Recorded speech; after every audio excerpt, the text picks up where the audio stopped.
Eu queria colocar uma questão que ontem eu tenho discutido, porque eu fiquei lendo a alteração feita no Código Penal a 5 de maio de 2021.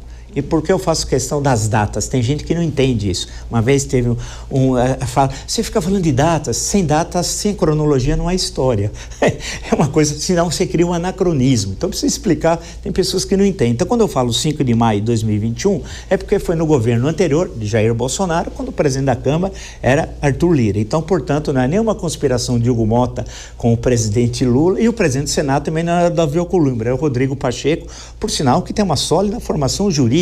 Quando eu encontrei algumas vezes com o senador Rodrigo Pacheco, me chamou a atenção o seu conhecimento das leis e a sua facilidade da exposição, inclusive. Tinha sido, salvo engano, até presidente da OAB, salvo engano, lá de Minas Gerais, depois foi da Comissão da Constituição e Justiça da Câmara dos Deputados, depois foi 2 vezes presidente do Senado e presidente da Comissão da Constituição e Justiça. Eu vou colocar uma questão, quando voltar o doutor Marcílio, eu retomo a questão, mas tanto o doutor Kaufmann como a doutora Zancanelli. Houve alteração no Código Penal e aprovado relativamente fácil, não houve grandes divergências. Foi criado no artigo 359L e o artigo 359M. Abolição violenta do Estado Democrático de Direito é o artigo 359L. Por que eu estou dizendo isso? Porque é um dos crimes atribuídos ao conjunto dos 8 réus, né? Eu estou especificamente falando do ex-presidente da República, que evidentemente está todo mundo olhando para isso. O artigo 359L tem a seguinte redação: tentar, com emprego de violência ou grave ameaça, abolir o Estado Democrático de Direito, impedindo ou restringindo o exercício dos poderes constitucionais. Pena: reclusão de 4 a 8 anos, além da pena correspondente à violência. Eu vou só repetir o que é o crime, de acordo com o Código Penal, da abolição violenta do Estado Democrático de Direito. Tentar, com emprego de violência ou grave ameaça, abolir o Estado Democrático de Direito, impedindo ou restringindo o exercício dos poderes constitucionais. O artigo posterior, 359M, e tudo isso foi aprovado com ampla discussão. O artigo 359M reza: tentar depor por meio de violência ou grave ameaça o governo legitimamente constituído. Pena: reclusão de 4 a 12 anos, além da pena correspondente à violência. Eu pergunto ao Dr. Kaufmann, eu que não sou um operador do direito, um simples historiador, que se aventura na leitura das Constituições, penso o seguinte, não sei se eu estou correto, o senhor me corrija, sem nenhum problema. Para ter uma abolição violenta do Estado Democrático de Direito é necessário um golpe de Estado. E um golpe de Estado leva à abolição violenta do Estado Democrático de Direito. Houve uma redundância aqui, assim, no sentido de redação e pior, no caso da aplicação de uma pena. Não é uma superposição de um crime só? Sim, esses crimes eles acabam se confundindo, sim, né, Vila, até pela conduta que é muito semelhante. Agora, você trouxe um detalhe importante aqui, eu acho que com relação até a datas, depois a gente até volta nisso se for o caso, né, que as datas em direito penal são extremamente relevantes. Por quê? Porque, na verdade, é a data que surgiu o crime, que foi alterado o crime, ela não pode se aplicar a quem praticou a conduta antes desse fato criminoso, a não ser que melhore a situação dele. Então, essa é muito relevante.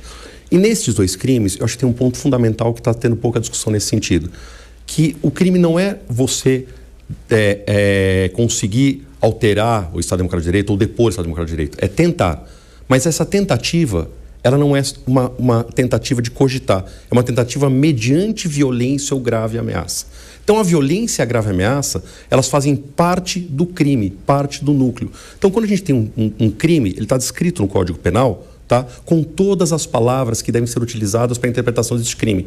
Então, nesse sentido é o seguinte: tentar, mediante violência ou grave ameaça, ou por violência ou grave ameaça, abolir o Estado Democrático de Direito, então você tem que, obviamente não pode conseguir, porque se você conseguir, você muda o Estado, quem conseguiu dificilmente vai praticar o crime, porque ele vai ser o dono do Estado, mas você tem que, basta você tentar, querer iniciar a execução de um fato criminoso, mas essa iniciativa ela precisa da violência ou da grave ameaça praticada.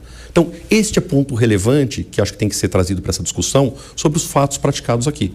Até que ponto existiu a violência ou grave ameaça? E daí eu vejo, entrando um pouco no mérito, isso também, na minha opinião, que se fez uma construção de fatos dos núcleos específicos com o fato do 8 de janeiro. na minha opinião, eu particularmente, não vejo uma conexão direta entre esses fatos, esses grupos, como tentativa. São fatos colaterais, isolados, mas isso talvez para trazer uma violência que não houve, então violência armada, fala-se de grupo armado, então são questões que têm que ser muito bem discutidas e avaliadas dentro da prova do processo. Tá? E por que eu falei de data, que é relevante também, eu sei que foge um pouco do assunto, mas só para trazer a discussão aqui também, desde o começo eu tenho questionado a competência da primeira turma do Supremo Tribunal Federal para esse julgamento. Tá? E por que eu questiono? Porque a alteração que está sendo utilizada do regimento interno para justificar a competência, ela é posterior aos fatos. E daí nós temos um princípio processual que se chama princípio do juiz natural, que você não pode alterar, modificar o entendimento acerca do juiz que deve julgar o feito após o fato, porque senão você ofende, daí você ofende todo o devido processo legal. Então, data é extremamente relevante dentro de um processo penal, dentro de um direito penal, dentro de todo esse contexto. As datas são fundamentais para você analisar o crime, se o crime pode ser aplicado ou não, e também o devido processo legal de acordo com as regras constitucionais, competência, assim por diante.